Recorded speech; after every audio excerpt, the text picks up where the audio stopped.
ಪ್ರಾರ್ಥನೆ ಮಾಡೋಣ. ಮಹಾಕೃಪೆಯುಳ್ಳ ತಂದೆಯಾದ ದೇವರೇ, ಸ್ತೋತ್ರ ಮಾಡುತ್ತೇವೆ ಸ್ವಾಮಿ. ಮುಂಜಾನೆ ಪ್ರಾರ್ಥನೆಯನ್ನು ಕುರಿತು, ವಿಶ್ವಾಸವನ್ನು ಕುರಿತು ನಾವು ಧ್ಯಾನ ಮಾಡುತ್ತಾ ಇದ್ದೇವೆ ಕರ್ತನೆ. ಈ ಒಂದು 2ನೇ ಭಾಗದ ಧ್ಯಾನವನ್ನು ಕರ್ತನ ಆಶೀರ್ವದಿಸರಪ್ಪ. ಮಾತಾಡುವಂಥ ನಿನ್ನ ಮಗಳನ್ನು ಬಲಪಡಿಸಿ ನಿಮ್ಮ ಕಲ್ವಾರಿ ಶಿಲುಬೆಯ ನೆರಳಿನಲ್ಲಿ ಇಟ್ಟುಕೊಂಡು ಮಾತಾಡ್ರಪ್ಪ. ಎಲ್ಲರಿಗೂ ಪ್ರಯೋಜನವಾಗಿರಲಿ, ಎಲ್ಲರಿಗೂ ಆತ್ಮಿಕ ಬೆಳವಣಿಗೆ ಆಗಿರಲಿ, ಎಲ್ಲರೂ ಪ್ರೋತ್ಸಾಹವನ್ನು ಹೊಂದಲಿ, ಬಲವನ್ನು ಹೊಂದಲಿ, ಎಚ್ಚರಿಕೆಯನ್ನು ಹೊಂದಿಕೊಳ್ಳಲಿ. ಇದರ ಮುಖಾಂತರ ಅವರ ಜೀವಿತಗಳಲ್ಲಿ ಸ್ವಾಮಿ ಆತ್ಮಿಕ ಅಭಿವೃದ್ಧಿ, ಆತ್ಮಿಕವಾದಂಥ ಶಾಂತಿ, ಸಮಾಧಾನ, ಸಂತೋಷಗಳನ್ನು ಹೊಂದಿಕೊಳ್ಳಲು ನಮ್ಮನ್ನು ಎತ್ತು ಉಪಯೋಗಿಸಿಕೊಳ್ಳಬೇಕಾಗಿ ಪ್ರಾರ್ಥಿಸುತ್ತೇವೆ. ನೀವೇ ಮಾತಾಡ್ರಪ್ಪ. ಯೇಸು ಕ್ರಿಸ್ತನ ನಾಮದಲ್ಲಿ ಪ್ರಾರ್ಥನೆ ಮಾಡಿ ಬೇಡಿ ಹೊಂದಿಕೊಂಡಿದ್ದೇನೆ ತಂದೆಯೇ, ಆಮೇನ್ ಆಮೇನ್. Greetings to everyone in the name of the Lord Jesus Christ. ಕರ್ತನಾಗಿರುವಂಥ ಯೇಸು ಕ್ರಿಸ್ತನ ನಾಮದಲ್ಲಿ ನಿಮ್ಮೆಲ್ಲರಿಗೂ ನನ್ನ ವಂದನೆಗಳನ್ನು ತಿಳಿಸುತ್ತೇನೆ. We were looking about from the book of Proverbs. ನಾವು ಜ್ಞಾನೋಕ್ತಿಗಳಿಂದ ನಾವು ಧ್ಯಾನ ಮಾಡುತ್ತಾ ಇದ್ದೆವು. We saw in chapter 6 6ನೇ ಅಧ್ಯಾಯವನ್ನು ಧ್ಯಾನ ಮಾಡಿದೆವು. that we should not sleep. ನಾವು ನಿದ್ರೆ ಮಾಡಬಾರದು. The verse says in verse 4, ಅಲ್ಲಿ 6ನೇ ಅಧ್ಯಾಯದ 4ನೇ ವಾಕ್ಯದಲ್ಲಿ ಈ ರೀತಿಯಾಗಿ ಹೇಳುತ್ತದೆ, allow no sleep to your eyes, ನಿನ್ನ ಕಣ್ಗಳಿಗೆ ನಿದ್ರೆಯನ್ನು ಕೊಡದೇ ಇರು, no slumber to your eyelids. ನಿನ್ನ ರಪ್ಪೆಗಳನ್ನು ಮುಚ್ಚದಿರು. And we meditated from Matthew chapter 14. ನಾವು ಮತ್ತಾಯನ ಬರೆಸುವಾರ್ತೆ 14ನೇ ಅಧ್ಯಾಯವನ್ನು ಸಹ ಧ್ಯಾನ ಮಾಡಿದೆವು. We saw when Peter was sinking inside the water. ನಾವು ಈಗಾಗಲೇ ನೋಡಿದ್ದೇವೆ, ಪೇತ್ರನು ಸಮುದ್ರದ ನೀರಿನಲ್ಲಿ ಮುಳುಗುತ್ತಾ ಇದ್ದನು. At the time of 4 a.m. ಮುಂಜಾನೆ 4 ಗಂಟೆಯಲ್ಲಿ ಈ ಘಟನೆ ನಡೆಯಿತು. He was sinking, and because he was awake, the Lord Jesus Christ took him up from the water. ಅವನು ಸಮುದ್ರದ ನೀರಿನಲ್ಲಿ ಮುಳುಗುತ್ತಾ ಇದ್ದನು, ಆದರೂ ಸಹ ಆ ಮುಂಜಾನೆಯಲ್ಲಿ ಅವನು ಎಚ್ಚರವಾಗಿ ಎದ್ದಿದ್ದನು. ಈ ಕಾರಣದಿಂದಲೇ ಕರ್ತನಾಗಿರುವಂಥ ಯೇಸು ಸ್ವಾಮಿ ಆತನನ್ನು ನೀರಿನಲ್ಲಿ ಮುಳುಗದ ರೀತಿಯಲ್ಲಿ ಕಾಪಾಡಿದನು ಎಂಬುದಾಗಿ ಅಲ್ಲಿ ನೋಡುತ್ತೇವೆ. We saw that we should not fear about anything. ಅಲ್ಲಿ ನಾವು ನೋಡಿದೆವು, ಯಾವುದನ್ನು ಕುರಿತು ನಾವು ಭಯ ಪಡಬಾರದು ಎಂಬುದಾಗಿ. Peter feared the coming wind in front of him. ಪೇತ್ರನು ಆತನ ಮುಂದಗಡೆ ಬರುವಂತ ಆ ಒಂದು ಬಿರುಗಾಳಿಯನ್ನು ನೋಡಿ ಭಯಪಟ್ಟನು. But it could not do anything because Jesus was there early in the morning with Peter. ಆ ಬಿರುಗಾಳಿಯು ಆತನನ್ನು ಮುಟ್ಟಲು ಸಾಧ್ಯವಿಲ್ಲ. ಆತನಿಗೆ ಯಾವುದೇ ಒಂದು ಅಹಿತಕರವಾದ ಘಟನೆ ನಡೆಯಲಿಲ್ಲ. ಕಾರಣವೇನೆಂದರೆ ಆ ಮುಂಜಾನೆಯಲ್ಲಿ ಯೇಸು ಸ್ವಾಮಿ ಅವನ ಸಂಗಡ ಇದ್ದರು. We saw that we should be awake early in the morning. ನಾವು ಈಗಾಗಲೇ ನೋಡಿದ್ದೇವೆ, ಮುಂಜಾನೆಯಲ್ಲಿ ನಾವು ಎದ್ದು ಎಚ್ಚರಿಕೆಯಿಂದ ಇರಬೇಕು ಎಂಬುದಾಗಿ. We read that when you have been trapped in the hands of your neighbor, ನಾವು ನೆರೆಯವನ ಕೈಯಲ್ಲಿ ಸಿಕ್ಕಿ ಹಾಕಿಕೊಂಡಾಗ ಎಂಬುದಾಗಿ ಜ್ಞಾನೋಕ್ತಿ 6ನೇ ಅಧ್ಯಾಯದಲ್ಲಿ ಓದುತ್ತೇವೆ. Verse 3 we read, the Lord is telling, free yourself when you have been trapped. ನೆರೆಯವನ ಪಾಶಕ್ಕೆ ಸಿಕ್ಕಿ ಹಾಕಿಕೊಂಡಿದ್ದರೆ, ಅಂದರೆ ಜ್ಞಾನೋಕ್ತಿ 6ನೇ ಅಧ್ಯಾಯ 3ನೇ ವಾಕ್ಯದಲ್ಲಿ ನೋಡ್ತೇವೆ, ಅವನ ಬಳಿಯಿಂದ ತಪ್ಪಿಸಿಕೊಂಡು ಓಡಿ ಹೋಗು ಎಂಬುದಾಗಿ. Just like the bird which has been caught by the hunter. ಒಂದು ಪಕ್ಷಿಯು ಬೇಟೆಗಾರನ ಹತ್ರ ಯಾವ ರೀತಿಯಲ್ಲಿ ಸಿಕ್ಕಿ ಹಾಕಿಕೊಂಡಿರುತ್ತದೋ, we should escape from the hunter's hand. ಆ ಒಂದು ಬೇಟೆಗಾರನ ಕೈಗಳಿಂದ ತಪ್ಪಿಸಿಕೊಂಡು ಓಡಿ ಹೋಗಬೇಕು. A bird is not very healthy now. ಈಗ ಆ ಪಕ್ಷಿಯು ಬಹಳ ಶಕ್ತಿ ಉಳ್ಳದ್ದು, ಆರೋಗ್ಯ ಉಳ್ಳದಲ್ಲ. Because the arrow is inside its body. ಯಾಕಂದರೆ ಈಗಾಗಲೇ ಆ ಒಂದು ಬೇಟೆಗಾರನು ಬಿಟ್ಟಂತ ಬಾಣ ಆ ಒಂದು ಪಕ್ಷಿಯಲ್ಲಿ ಸಿಕ್ಕಿ ಹಾಕಿಕೊಂಡಿರುವುದರಿಂದ ಅದು ತಪ್ಪಿಸಿಕೊಳ್ಳಲು ಸಾಧ್ಯವಿಲ್ಲ. It is not able to fly. ಅದು ಹಾರಿ ಹೋಗಲು ಸಾಧ್ಯವಿಲ್ಲ. It is not able to get up from the place where it has fallen down. ಆ ಒಂದು ಪಕ್ಷಿಯು ಬಿದ್ದಂತ ಸ್ಥಳದಿಂದ ಎದ್ದು ಹಾರಿ ಹೋಗಲು ಸಾಧ್ಯವೇ ಇಲ್ಲ. The arrow is inside its body. ಆ ಒಂದು ಬಾಣವು ಅದರ ಶರೀರದಲ್ಲಿ ನಾಟಿಕೊಂಡಿದೆ. The bird is bleeding. ಆ ಒಂದು ಪಕ್ಷಿಯ ಒಂದು ರಕ್ತವು ಸೋರುತ್ತಲೇ ಇದೆ. It is affected with heavy pain. ಅದು ಬಹಳ ನೋವಿನಿಂದ ಒದ್ದಾಡುತ್ತಾ ಇದೆ. This pain means we have diseases, we'll have troubles in our life. ಈ ಒಂದು ನೋವು ಯಾವುದಕ್ಕೆ ಸೂಚನೆಯಾಗಿದೆ ಅಂದರೆ, ನಮ್ಮ ಜೀವಿತಗಳಲ್ಲಿ ನಮಗೆ ಅನೇಕ ತೊಂದರೆಗಳು, ಅನೇಕ ರೋಗಗಳು, ಇವುಗಳಿಗೆ ಸೂಚನೆಯಾಗಿದೆ. That trouble, you should not fall asleep on the floor when you are in the trouble, just like the bird. ಪ್ರಿಯ ದೇವ ಜನಗಳೇ, ನೀವು ಯಾವ ರೀತಿಯಲ್ಲಿ ಆ ಒಂದು ಪಕ್ಷಿಯು ತೊಂದರೆಯಲ್ಲಿ ಬಿದ್ದುಕೊಂಡಿತ್ತೋ ಅದೇ ರೀತಿಯಾಗಿ ನಿಮಗೆ ತೊಂದರೆಗಳು, ರೋಗಗಳು ಬರುವಾಗ ನೀವು ಆ ಸ್ಥಳದಲ್ಲಿ ಅದೇ ಚಿಂತೆಯಲ್ಲಿ ಬಿದ್ದುಕೊಂಡಿರಬಾರದು. No one will come to save the bird, ಯಾರು ಬಂದು ಆ ಪಕ್ಷಿಯನ್ನು ಕಾಪಾಡಲು ಸಾಧ್ಯವಿಲ್ಲ. nor the other bird can come and tell that bird or help that bird to fly. ಬೇರೆ ಪಕ್ಷಿಗಳು ಬಂದು ಎದ್ದೇಳು, ನಾನು ನಿನಗೆ ಸಹಾಯ ಮಾಡುತ್ತೇನೆ, ಹಾರಿ ಹೋಗೋಣ ಎಂಬುದಾಗಿ ಯಾವ ಪಕ್ಷಿಯು ಬಂದು ಸಹಾಯ ಮಾಡುವುದಿಲ್ಲ, ಹೇಳುವುದೂ ಇಲ್ಲ. Nor the other animals can come and help the bird to fly. ಆ ಒಂದು ಪಕ್ಷಿ ಹಾರಿ ಹೋಗಲು ಯಾವುದೇ ಪ್ರಾಣಿಗಳು ಸಹ ಬಂದು ಸಹಾಯ ಮಾಡುವುದಿಲ್ಲ. The bird itself should get up and fly. ಆ ಪಕ್ಷಿಯೇ ಸ್ವತಃ ಸ್ವಂತ ಬಲದಿಂದ ಎದ್ದು ಹಾರಿ ಹೋಗಬೇಕಾಗಿದೆ. When the trouble is inside of you, ನಿನ್ನ ಜೀವನದ ಒಳಗಡೆ ತೊಂದರೆಗಳು ಇರುವಾಗ you need to get up from the place. ಆ ಸ್ಥಳವನ್ನು ಬಿಟ್ಟು ನೀವು ಎದ್ದೇಳಬೇಕು. If you will not get up and fly, ನೀನು ಎದ್ದು ಹಾರಿ ಹೋಗದೆ ಹೋದರೆ the hunter will come and catch you. ನಿನ್ನನ್ನು ಬಂದು ಬೇಟೆಗಾರನು ಹಿಡಿದುಕೊಳ್ಳುತ್ತಾನೆ. Then you cannot be alive. ನೀವು ಜೀವಂತವಾಗಿರಲು ಸಾಧ್ಯವಿಲ್ಲ.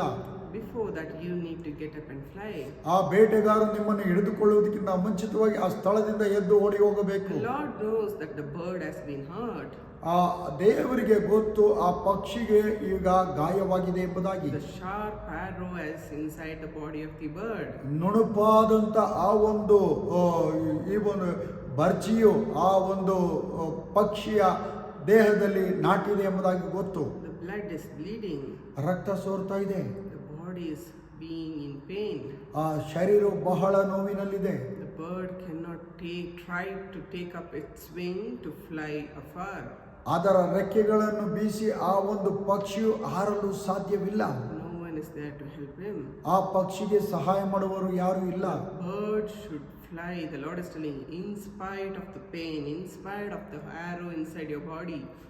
ಆ ಒಂದು ಬಿಲ್ಲು, ಆ ಒಂದು ಬರ್ಜಿ, ಆ ಒಂದು ಪಕ್ಷಿಯ ಒಂದು ಶರೀರಕ್ಕೆ ನಾಟಿ ಇರುವುದರಿಂದ ಕರ್ತನು ಹೇಳ್ತಾ ಇದ್ದಾರೆ, ಆ ನೋವಿನ ಮಧ್ಯದಲ್ಲೂ ನೀನು ತಪ್ಪಿಸಿಕೊಂಡು ಹಾರಿ ಹೋಗಬೇಕು ಎಂಬುದಾಗಿ. The Lord is saying, free yourself from the hand of the hunter.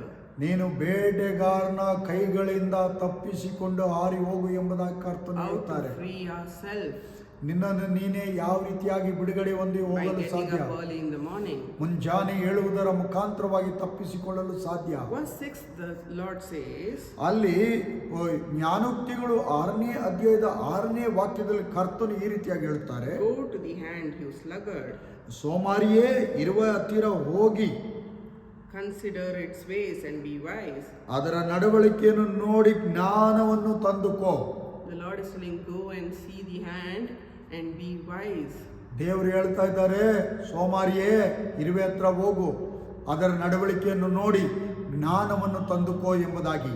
Ant is a very small creature on the earth. ಭೂಮಿಯ ಮೇಲೆ ಇರುವೆಯು ಒಂದು ಸಣ್ಣ ಜಂತುವಾಗಿದೆ. We cannot find the hand. ನಾವು ಅದನ್ನು ಕಂಡುಹಿಡಿಯಲು ಸಾಧ್ಯವಿಲ್ಲ. But where there is sweet, there is ant. ಎಲ್ಲಿ ಸಿಹಿ ಪದಾರ್ಥ ಇರುತ್ತದೋ ಅಲ್ಲಿ ಇರುವೆಗಳು ಇರುತ್ತದೆ. When sweet is there, it will not come one or two. ಅಲ್ಲಿ ಸಿಹಿ ಪದಾರ್ಥ ಇರುವಾಗ ಇರುವೆಗಳು ಒಂದೋ ಎರಡೋ ಬರುವುದಿಲ್ಲ. They will come in a straight line to come and carry up all the sweet that is present.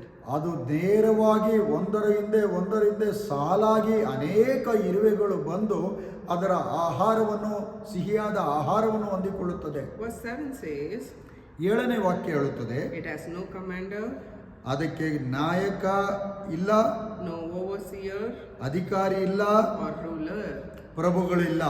No commander to tell it, come, there is food, come and carry and go and store it up. ಯಾವುದೇ ಒಂದು ನಾಯಕ ಇಲ್ಲ, ಬಂದು ನಿನಗೆ ಆಹಾರ ಸಿದ್ಧವಾಗಿದೆ, ನೀನು ತೆಗೆದುಕೊಂಡು ಹೋಗಿ ಭದ್ರವಾಗಿ ಶೇಖರಣೆ ಮಾಡಿ ಇಟ್ಟುಕೋ ಎಂಬುದಾಗಿ. No one to say, come to the presence of the Lord, come and pray, there is a greater gift in the presence of the Lord for you to carry it. ಯಾರು ಹೇಳುವಂತವರು ಇಲ್ಲ, ಬನ್ನಿ ಬಂದು ದೇವರ ಪ್ರಸನ್ನತೆಯಲ್ಲಿ, ದೇವರ ಆಲಯದಲ್ಲಿ ನಿಮಗೋಸ್ಕರ ಕರ್ತನು ಬಹುಮಾನವನ್ನು ಇಟ್ಟಿದ್ದಾರೆ, ಆಶೀರ್ವಾದಗಳನ್ನು ಇಟ್ಟಿದ್ದಾರೆ, ಬಂದು ಹೊಂದಿಕೊಂಡು ಹೋಗಿ ಎಂಬುದಾಗಿ. No one to say, get up early in the morning so that you can receive greater gift from the Lord. ಅವುಗಳಿಗೆ ಹೇಳುವಂತ ಯಾವುದೇ ಜನಗಳಿಲ್ಲ. ಕರ್ತನು ನಿನಗೆ ಮುಂಜಾನೆಯಲ್ಲಿ ಎದ್ದು ಬರುವಾಗ ನಿನಗೆ ದೇವರು ಶ್ರೇಷ್ಠವಾದಂತ ಆಶೀರ್ವಾದಗಳನ್ನು ಇಟ್ಟಿದ್ದಾರೆ, ಬಂದು ಹೊಂದಿಕೊಂಡು ಹೋಗು ಎಂಬುದಾಗಿ. In spite of no commander or ruler for it, ಆ ಒಂದು ಇರುವೆಗಳಿಗೆ ನಾಯಕ ಅಧಿಕಾರಿಗಳು ಇಲ್ಲದ ಪಕ್ಷದಲ್ಲಿ it will come in a line one behind the other without fighting. It comes, it carries the food to its place. ನೋಡಿ, ಆ ಇರುವೆಯನ್ನು ಗಮನಿಸಿ ನೋಡುವಾಗ ಅದು ಸಾಲು ಸಾಲಾಗಿ ಒಂದರ ಹಿಂದೆ ಒಂದು ಬಂದು ತನ್ನ ಆಹಾರವನ್ನು ಹೊಂದಿಕೊಳ್ಳುವುದನ್ನು ನೋಡುತ್ತೇವೆ. The other one does not say, why should I come behind you? Let me take another route and make another line and come and carry the food. ಒಂದು ಇರುವೆ ಇನ್ನೊಂದು ಇರುವೆಯನ್ನು ನೋಡಿ ಈ ರೀತಿಯಾಗಿ ಹೇಳುವುದಿಲ್ಲ, ನಾನೇ ಯಾಕೆ ನಿನ್ನ ಹಿಂದೆ ಬರಬೇಕು, ನಾನೇ ಪ್ರತ್ಯೇಕವಾದಂಥ ಒಂದು ಸಾಲನ್ನು ಉಂಟು ಮಾಡಿ ನಿನಗಿಂತ ಮುಂಚಿತವಾಗಿ ಹೋಗಿ ಆಹಾರವನ್ನು ಪಡೆದುಕೊಳ್ಳುತ್ತೇನೆ ಎಂಬುದಾಗಿ. But each one is obedient to one another. ಒಂದೊಂದು ಇರುವೆಯು ಒಂದೊಂದಕ್ಕೆ ವಿಧೇಯತೆ ಉಳ್ಳವರಾಗಿದ್ದು ಅದು ಸಾಲಾಗಿ ಹೋಗುವುದನ್ನು ನೋಡುತ್ತೇವೆ. An entire group comes and carries up the food for it. ಆ ಇರುವೆಯ ಎಲ್ಲಾ ಗುಂಪು ಸಾಲಾಗಿ ಒಂದರಿಂದ ಒಂದು ಬಂದು ಎಲ್ಲರೂ ಆ ಸಿಹಿ ಪದಾರ್ಥದ ಆಹಾರವನ್ನು ಹೊಂದಿಕೊಂಡು ಹೋಗುವುದನ್ನು ನೋಡುತ್ತೇವೆ. We read verse 8. 8ನೇ ವಾಕ್ಯದಲ್ಲಿ ಓದುತ್ತೇವೆ, At it stores its provision in summer. ಸುಗ್ಗಿಯಲ್ಲಿಯೂ ಅಂದರೆ ಬೇಸಿಗೆ ಕಾಲದಲ್ಲಿಯೂ ತನ್ನ ಆಹಾರವನ್ನು ಕೂಡಿಸಿಟ್ಟುಕೊಳ್ಳುತ್ತದೆ. And gathers its food at harvest. ಅದು ಸುಗ್ಗಿಯ ಕಾಲಕ್ಕೆ ತನ್ನ ಆಹಾರ ಪದಾರ್ಥವನ್ನು ಸೇರಿಸಿಟ್ಟುಕೊಳ್ಳುತ್ತದೆ. In summer it carries and store it up before summer comes.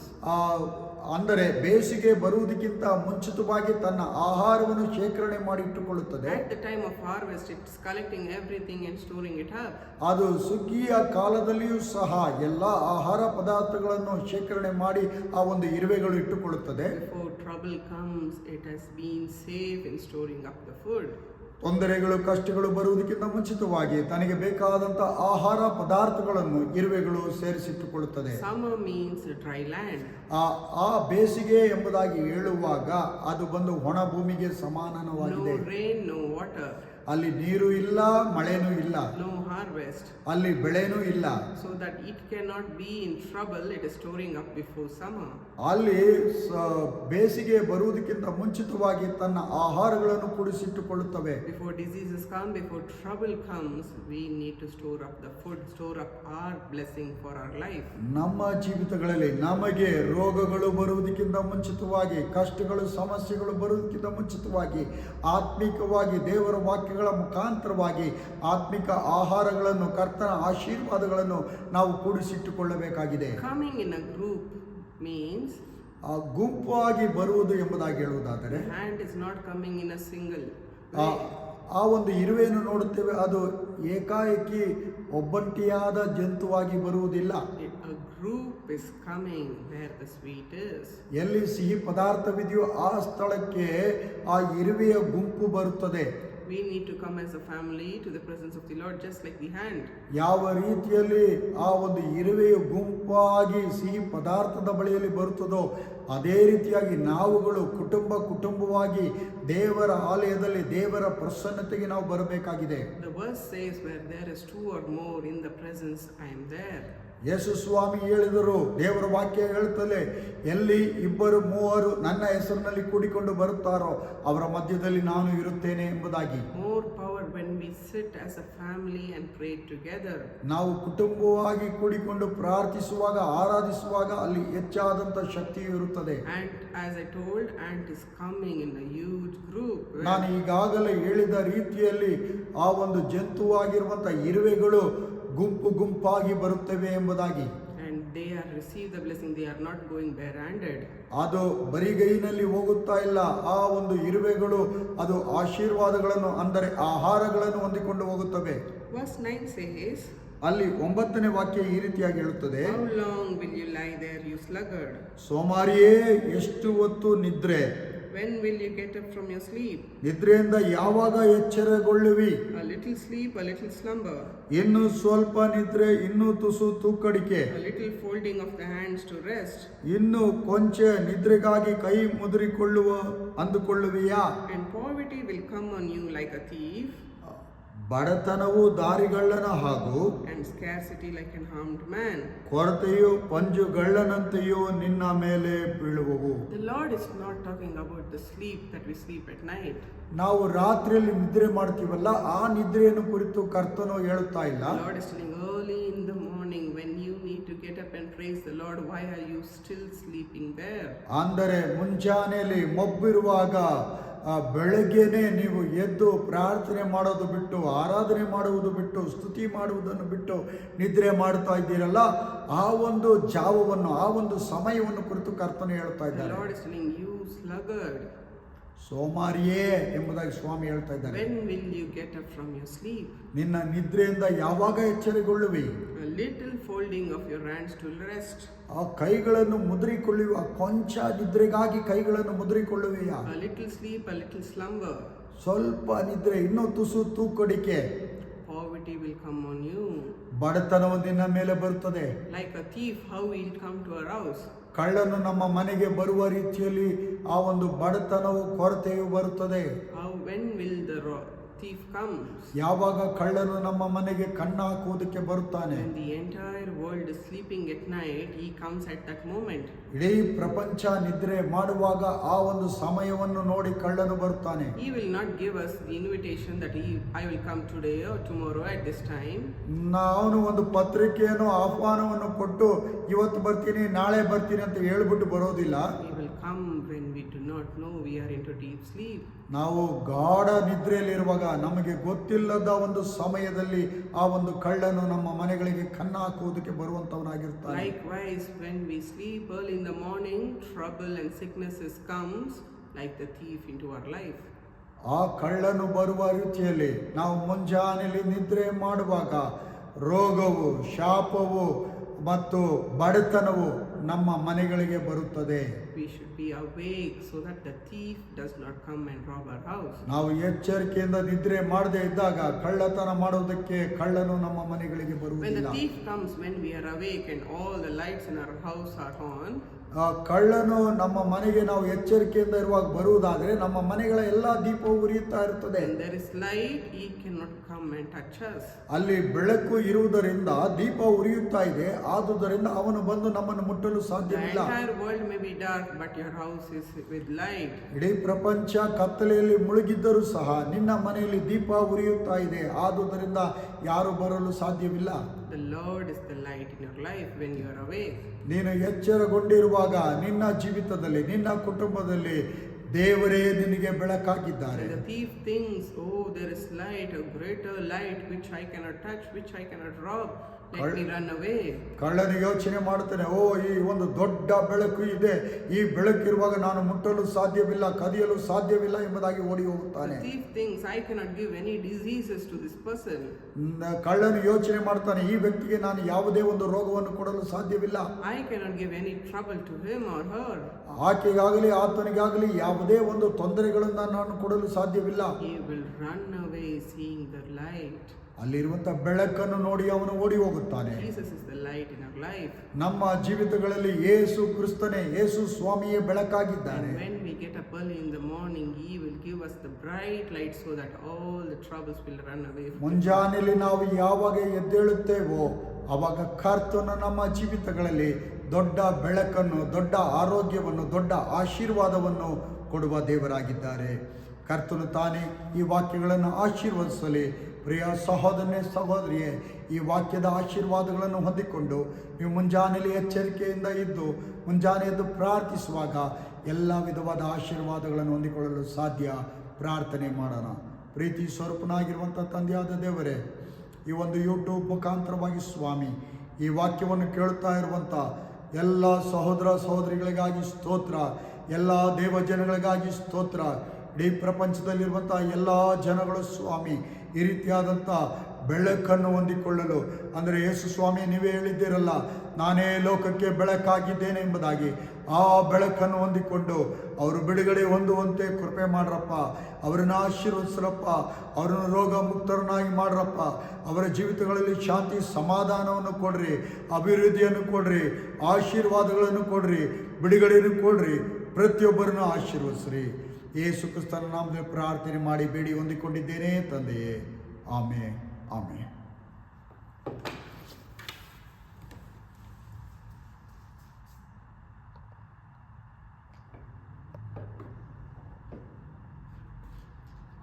ಮತ್ತೆ ನಾಳೆ